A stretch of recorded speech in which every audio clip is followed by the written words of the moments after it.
신앙생활은 예수님을 따라가는 것이죠. 제자들은 예수님이 계셨기에 직접 예수님을 따라다닐 수 있었지만 오늘 이 시대에 우리에게 있어 예수님을 따라간다는 말은 예수님을 모시고 함께하는 삶, 그리고 그런 나를 사랑하시고 인도하시는 그 예수님을 의지하는 삶, 또는 성령께서 우리의 마음을 감동감화해 주실 때에 그 마음을 따라가는 삶을 예수님을 따라가는 삶이라고 할 수 있겠습니다.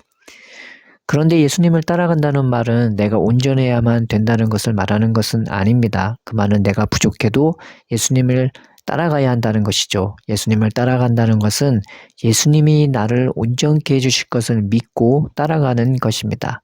예수님은 죄인을 부르러 왔지 의인이나 온전한 사람을 부르러 오신 것이 아닙니다. 그렇다고 죄 가운데 머물러 있으라는 것은 아니죠. 그것은 예수님을 따라가는 삶이 아닙니다. 실수할 수 있고 연약할 수 있고 예수님을 따라감에도 불구하고 불안해하고 염려할 수 있습니다. 그럴수록 예수님을 더 의지하고 더 함께하며 더 따라가는 것입니다. 우리 삶에 함께 하시는 예수님을 우리가 더 의지하고 또 주님이 하셨던 말씀을 의지하면서 성령의 감화와 감동으로 하나님의 함께 하심을 날마다 경험하는 우리가 되십시다. 또 그런 삶을 위하여 기도합시다.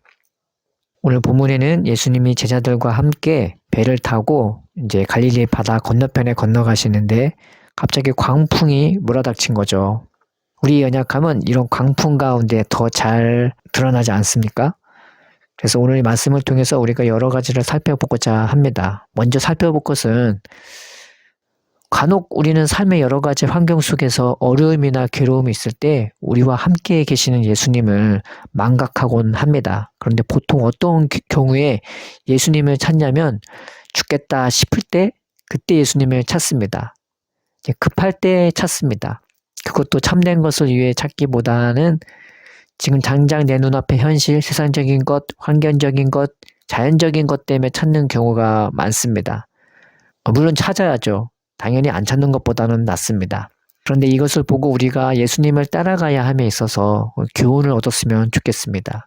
꼭 죽겠다 싶을 때만 예수님을 찾지 말고 삶의 모든 면, 좋든 싫든 크든 작든 모든 면에서 항상 예수님을 깨우는 우리가 됩시다. 성경의 하나님은 그래서 예수님을 우리에게 보내주셨다고 합니다. 왜냐하면 우리가 연약하기에 그 강하신 예수님을 항상 우리와 같이 있게 해주셔서 우리를 지켜주시려고 도와주시려고 보내주셨다고 기록합니다. 그래서 우리가 죽겠다 싶을 때 말고 그냥 급할 때 그럴 때만 말고 모든 순간순간 예수님을 의지하며 그 주님과 함께 살며 따라갑시다. 또 환경적인 것에만 우리가 예수님을 찾지 말고 영적인 것에 대하여 예수님을 찾읍시다. 눈에 보이는 것에만 말고 눈에 안 보이는 것을 하나님 내 눈을 열어달라고 깨닫게 해달라고 그렇게 기도하면서 우리가 주님을 찾읍시다. 환경에 의해 마음이 지배되는 삶이 아닌 우리의 마음에 의해 환경을 지배하는 삶을 살게 해달라고 그렇게 기도하고 또 우리의 마음속에 항상 예수님이 함께 해달라고 우리가 기도합시다. 우리가 이렇게 구하고 이렇게 모든 면에 영으로 주님을 따라가며 환경을 다스리는 우리가 되기를 그리고 담대히 살아가는 우리가 되기를 주의 이름으로 축원드립니다. 자, 또 하나 살펴볼 것은 잠잠함과 고요함은 믿음으로 오는 것이지 환경으로 오는 것이 아닙니다. 우리는 뭔가 좀 잘 되면 하나님이 나와 함께 하셔. 하나님이 나를 축복하셔. 하면서 좋아하고 신나합니다.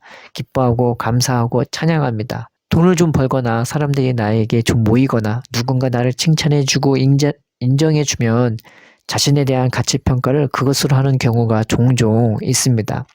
환경적인 것에 참 많이 영향을 받는 것이 바로 우리죠. 반대로 돈을 좀 못 벌거나 사람들이 나에게 모이지 않거나 누군가 나를 인정해 주기보다 무엇인가를 지적하고 너는 바뀌어야 돼 라고 요구하면 우리는 걱정이 들거나 기분이 나쁘거나 우울해지거나 나 혼자인 것 같거나 실패한 인생이라는 기분이 들기도 합니다. 이런저런 환경적인 요건에 의해서요. 이렇게 은혜 생활을 한다고 하면서도 우리는 환경적인 영향 때문에 나타나는 우리의 연약함 때문에 참 힘들고 피곤하기도 합니다. 그렇지만 잘 보세요. 세상은 언제나 요동합니다. 갈릴리 바다만 그런 것이 아니라 세상 인생살이가 다 그래요. 그런 환경에 우리의 마음이 요동하지 않았으면 좋겠습니다. 왜냐하면 주님 오실 때까지 세상은, 환경은 계속 그럴 것이기 때문입니다.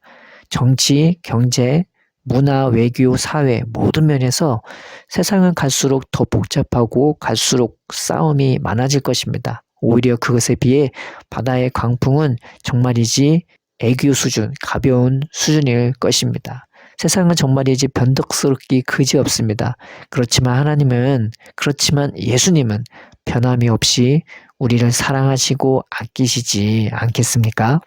세상이 나를 안위한다 해도 그렇다고 그 세상이 나를 죽음 가운데서 구원하거나 영원한 삶으로 인도하지 못할진데 변덕스러운 세상을 말할 것도 없지 않겠습니까? 무슨 소망이 있겠습니까?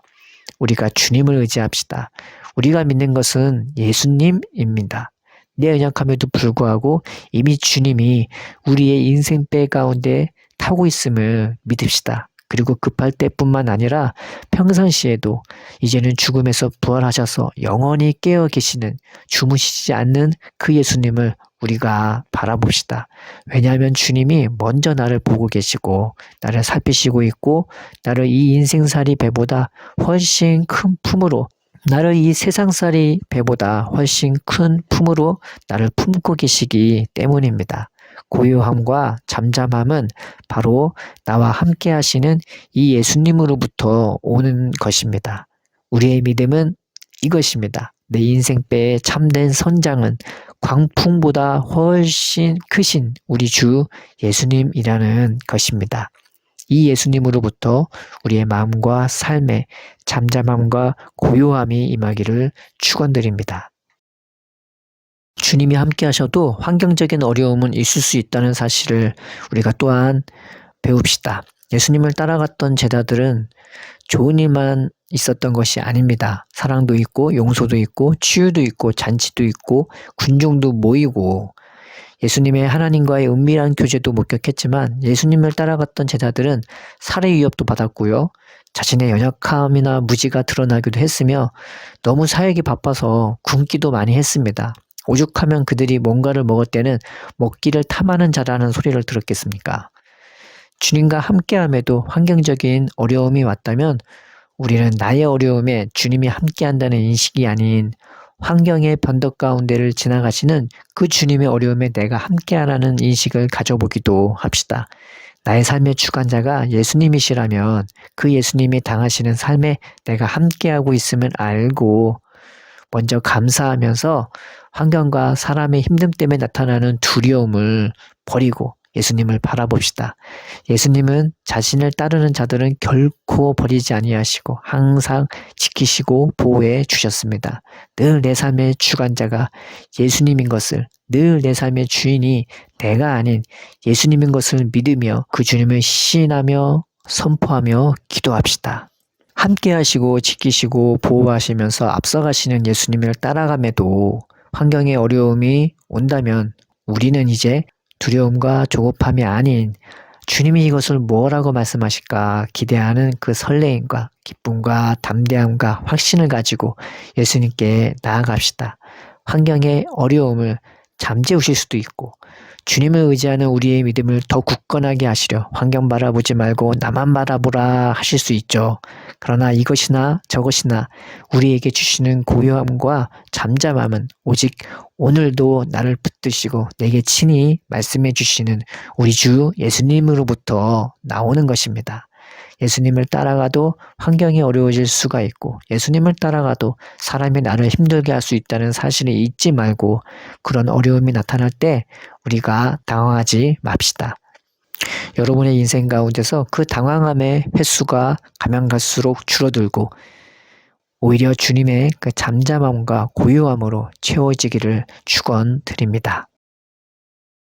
자, 또 한 가지 살펴볼 것은 하나님은 우리를 잠잠함과 고요함으로 인도하시지 요란하고 복잡함으로 인도하시지 않습니다. 파도를 잠잠하라 고요하라 말씀하신 후에 그 바다는 바람이 그쳤는데 언제 그랬냐는 듯이 아주 잠잠해졌다고 했습니다. 그리고 나서 예수님이 제자들과 함께 같이 가고자 했던 곳으로 그들은 그 고요함과 잠잠함 가운데 가게 되었습니다.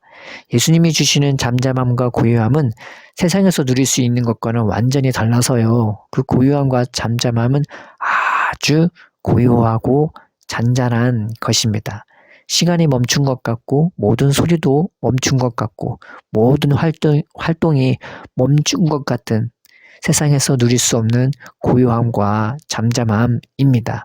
그 고요함과 잠잠함 가운데서 우리가 누리는 것은 바로 딴 게 아니라 예수님과 함께 하는 거죠.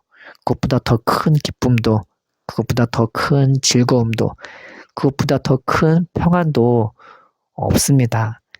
이것이 하나님이 이 말씀을 통해서 우리에게 보여주시고자 하는 것입니다. 또 그것을 위해 예수님을 통해 보여주셨고 예수님을 통해 우리에게 주시고자 하는 것입니다. 이것이 하나님의 선물입니다. 고요함과 잠잠함, 그리고 그 가운데 주님과 나만이 있는 바로 그 자리가 하나님이 주시는 선물인 것입니다. 이 대의 성경은 예수님은 외치지 아니하고 목소리를 높이지 아니하며 그 소리를 거리에 들리게 하지 아니하며 사강갈대를 꺾지 아니하며 꺼져가는 등불을 끄지 아니한다고 증거하고 있습니다. 그 내면이 얼마나 고요하고 잠잠한지 그 예수님 안에는 하나님밖에 없거든요. 외치지 않고 언제나 조용히 말하는 자라고 얘기하고 있습니다. 그 목소리가 얼마나 온유하고 부드러우며 간결하고 진실한지 모릅니다. 하나님은 이 내면을 우리에게 주시고 싶어 하십니다. 이 대하여 다윗은 기록하길 주께서 내 마음에 주신 기쁨은 저들의 곡식과 새 포도주가 풍성한 것보다 더하다고 했으며 실로 내가 내 영혼으로 고요하고 평안케 하기를 젖된 아이가 그의 어머니 품에 있음 같게 하였나니 내 영혼이 젖된 아이와 같도다. 이스라엘아 지금부터 영원까지 여호와를 바라라. 그렇게 고백했으며 또 나의 영혼아 잠잠히 하나님만 바라라. 이는 나의 소망이 그에게서 나온다고 하였습니다. 그렇습니다. 참된 고요함과 참된 잠잠함은 오로지 우리 주 예수님으로부터 오는 것입니다.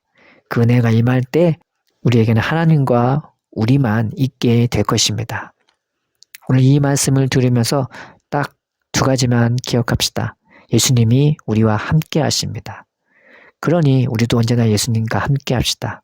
또 하나, 그로부터 오는 그 고요함과 잠잠함을 우리가 사모합시다. 그 생명력을 맛봅시다. 그 평안함을 맛봅시다. 그것을 구하고 찾읍시다. 인생이라는 강풍에서 늘 함께 하시는 예수님으로 말미암아 고요함과 잠잠함이 임하기를 축원드립니다. 또한 어떤 인생의 광풍에서조차 하루하루 주님과 동행하는 삶 되기를 축원드립니다. 하나님 아버지, 오늘 우리에게 말씀을 주시니 감사합니다. 이 인생이라는 광풍, 또 인생 가운데서 나타나는 광풍 가운데서도 우리와 함께 하시는 주님을 보게 하여 주시옵시고 늘 주님과 동행하는 그 은혜로 말미암아 인생 강풍, 인생에서 오는 광풍 다 고요하고 잠잠해지며 우리의 심령조차 고요함과 잠잠함으로 채워지도록 주님과 우리만 있는 이 신비하고 귀한 은혜 가운데 들어가도록 우리를 인도하여 주옵시고 지키시고 보호하여 주시옵소서. 감사하며 예수님 이름으로 기도드립니다. 아멘.